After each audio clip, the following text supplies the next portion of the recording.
It's getting hot in her.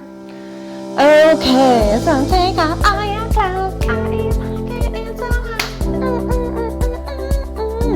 Hey guys, Tawny here in the Curls Corner kitchen. Today I'm going to show you how easy it is to make chicken shawarma soup. I know what you're thinking. Chicken shawarma soup, that sounds a little different. It has all of the same flavors that you love in a chicken shawarma sandwich, but in soup form, perfect for fall. The first thing you want to do is marinate your chicken. I purchased 2.5 pounds of boneless, skinless chicken thighs.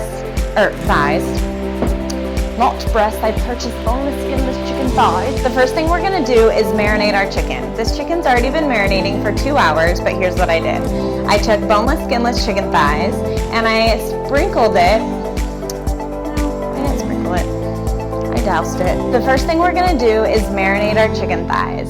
Mine's already been marinating for at least 2 hours, but what you'll do is take boneless, skinless chicken thighs and you'll place a shawarma seasoning all around the chicken. They sell a shawarma seasoning in the store, or you can make your own, and I tell you how to do that on the blog. It's filled with wonderful spices like cinnamon, nutmeg, turmeric, garlic powder, and a ton more to make up this delicious seasoning.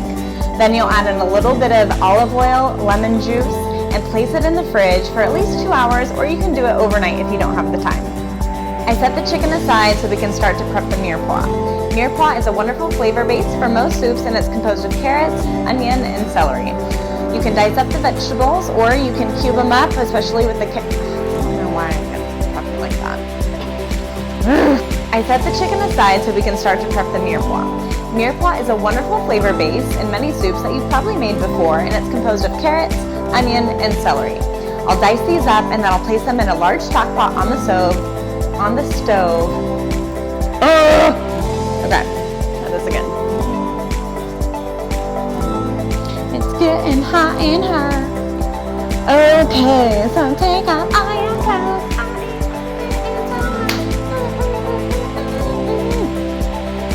A lot. I set the chicken aside so we can start to prep the mirepoix. Mirepoix is a wonderful flavor base for soups that you've probably used before. It's composed of carrots, onions, and celery. We'll dice these bad boys up, throw them in the stock pot on the stove with a little bit of olive oil, and saute until the onions and veggies get nice and tender. I always like to have a bowl nearby so I can place some of my scraps inside. It makes it just easier when I'm chopping up veggies or just have trash lying around, so it doesn't clutter the space. So first I will cut off the tips of the celery here, and then these edges, and place them in the bowl.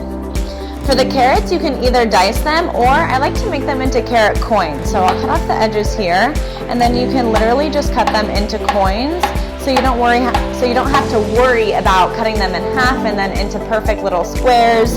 You can just easily cut them into little coins, just like this. As far as the onion goes, if you have been following along and know anything about me, you guys know that I love my onion goggles. These were $20.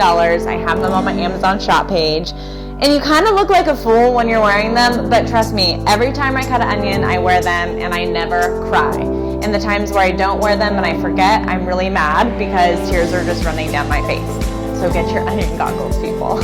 All right, I've diced up all the veggies and I placed my garlic and olive oil in here. I'm going to take this pot and place it on the stove over medium heat and let these veggies cook down just a bit.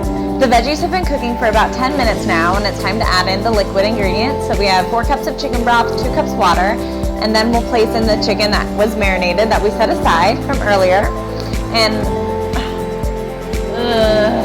be normal, be normal. The veggies have been cooking for about 10 minutes now, and we're gonna add in the broth, 4 cups broth and 2 cups water. Then we'll add in these marinated chicken pieces.